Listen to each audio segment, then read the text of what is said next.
माणसाने कुठं जायचं असं बोलतोय ती त्याला बोलायला येत नाही। आम्ही कुठं झोपायचं, आम्ही कुठं राहायचं, काय झाले लेकराची अशी तारंबळ करून काय झालं असं बरं। ऐन पावसाळ्यात शासनाकडून कोणतीही नोटीस न देता घरावर बुलडोजर, अपंग तरुणाची घर वाचवण्यासाठी पोलिसांच्या पायावर लोळण। हृदय पिळवटून टाकणारी ही घटना आहे बीडच्या पाटोदा शहरातील। पाटोदा शहरातील सरकारी हॉस्पिटलच्या परिसरात राहणाऱ्या पारधी समाजातील दिव्यांग सोपान उर्फ बारकू पवार याची ही कहाणी। बारकू पवार याचं घर तहसीलदार आणि पोलीस अधिकाऱ्यांनी कोणतीही नोटीस न देता पाडून टाकलं। शासकीय जागेवर हे घर जरी असलं तरी प्रशासनाने याविषयी कोणतीही नोटीस न देता घर पाडल्याने या दिव्यांग तरुणाने पोलीस अधिकाऱ्यांच्या पायाजवळच लोळण घातली। बारकू पवार याला बोलता येत नसलं तरी घर वाचवण्यासाठी हा तरुण जीव तोडून पोलिसांसमोर विनवण्या करतोय।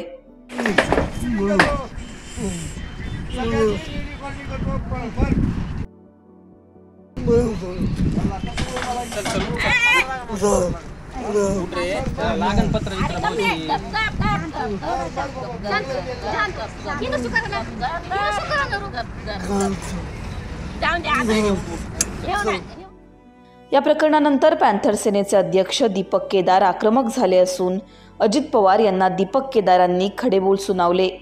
अजित पवार लाज वाटली पाहिजे असं म्हणत पाटोदा शहरातील शासकीय विश्रामगृहावर बारकू पवार याच्यासह त्याच्या कुटुंबाला राहण्याची व्यवस्था करावी अशी मागणी दीपक केदारांनी केली आहे। पाटोद्यामध्ये सरकारी हॉस्पिटलच्या पाठीमागे बारकू सोपान पवार या पारधी समाजाचं कुटुंब अनेक वर्षांपासून सरकारी जमिनीवरती घर करून राहत होतं, पण काल कसली नोटीस न देता त्यांचं घर उद्ध्वस्त करण्यात आलेलं आहे।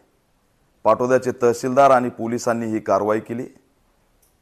पावसाळा सुरू असताना आदिवासी समाजाच्या पारधी कुटुंबाला त्या ठिकाणी बेघर करण्यात आलेलं आहे। मी प्रश्न विचारतोय पालकमंत्री अजित पवार यांना की या बीड जिल्ह्यामध्ये जिथे तुम्ही पालकमंत्री तिथं पारधी समाज सुरक्षित नाही। अजितदादा पवार लाज वाटली पाहिजे की पावसाळ्यामध्ये पारधी समाजाला बेघर केलंय आणि बेघर करत असताना दिव्यांग असलेला अपंग असलेला तरुण पोलिसांच्या पायावरती बुटावरती डोकं ठेवून विचारतोय की आम्ही कुठं जायचं, त्याला बेघर करून काय मिळालं?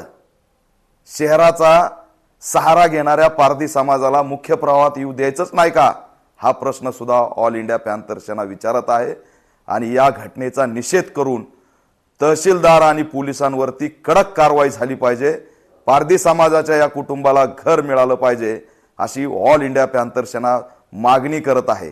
तात्काळ त्याला पाटोद्याच्या गेस्ट हाऊसमध्ये राहण्याची परवानगी देऊन जोपर्यंत शासकीय घर मिळत नाही तोपर्यंत शासकीय विश्रामगृहामध्ये त्याला ठेवण्यात यावं अशी ऑल इंडिया पॅन्थर सेना मागणी करत आहे। दरम्यान पोलीस अधिकाऱ्यांना या संदर्भात विचारलं असता आम्हाला तहसीलदार दत्तात्रय निलावाड यांचेच आदेश होते, संबंधित व्यक्तीला घर पाडण्याविषयीची नोटीस का दिली नाही याची मला माहिती नाही, आम्ही फक्त बंदोबस्त दिला होता अशी प्रतिक्रिया त्यांनी दिली आहे।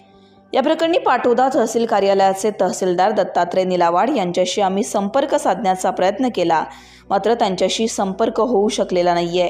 अनेक वेळा फोन करूनही त्यांनी फोन उचलला नाही।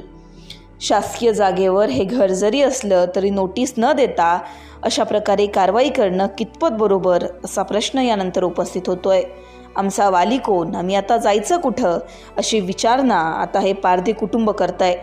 तुम्हाला यावर काय वाटतं कमेंटमध्ये सांगा। लोकमतला सबस्क्राईब केलं नसेल तर सबस्क्राईब करा।